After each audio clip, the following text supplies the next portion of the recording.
A Central Ohio family overrun with bed bugs faces eviction if they refuse to pay for the exterminator. Good evening, everyone. I'm Cabot Ray. And I'm Colleen Marshall. Thanks for joining us. We first met the Clegg family last week after they asked for our help. They told us their landlord had done nothing to get rid of the itchy pests. Here are the fast facts. They moved into Oakland Manor last August. By November, the bed bugs were everywhere. A first attempt to exterminate didn't happen until March. He tells us the man admitted he was not a licensed exterminator. And now the landlord, Ehab Eskander, wants them to foot the bill to get rid of the pests. If they refuse to pay, the Cleggs face eviction for failure to comply with their lease. Our Candace Lee took their case to legal aid today to get answers on what your rights are as a renter. The Clegg family prepares for an exterminator to spray their Oakland Manor apartment for bed bugs. Cabinets cleared, clothing and bedding bagged, and furniture moved away from the walls. There's no point in pulling it out and putting it back.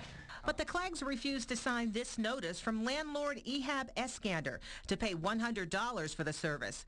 The move puts them at risk for eviction because Eskander says it violates their lease agreement. They got the notice the day after our first story aired on May 11th. They're trying to make me pay for something that they should be paying for, and I don't feel I should have to. I've already spent hundreds of dollars to get rid of them to begin with. The Clegg's lease makes them responsible for any ongoing pest control service if the tenant desires such a service. The notice from Eskander clearly states this treatment is not optional.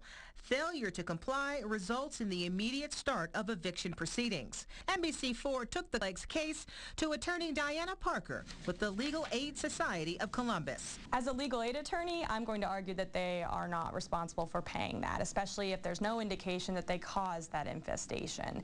So if it's the landlord's responsibility to conduct that pest elimination. Further argument in favor of the Cleggs lies in the Columbus City Code. It states the owner is responsible for elimination of any insects, rats, or other pests in a dwelling containing 2 or more dwelling units. Now, every tenant at Oakland Park Manor received the notice, and they all must pay even if their apartment is not infested. We spoke to property manager Cheryl Craig today.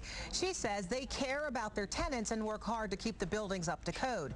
While she refused our request for an interview, she did invite us back to the property tomorrow morning when Cook's Pest Control begins spraying for the bed bugs. We'll let you know what we find. Cabot and Colleen. All right, thank you so much, Candace. And you can watch Candace's other story on this bed bug infestation. It's on our website, NBC4i.com. Search bedbug. And here are the fast facts on some of the symptoms to watch out for that may mean you have bed bugs. Look for bites that are red, often with a dark red spot in the middle. The bites are itchy, and they usually are arranged in a rough line or a cluster. Most bed bug bites are on the face, neck, arms, and hands.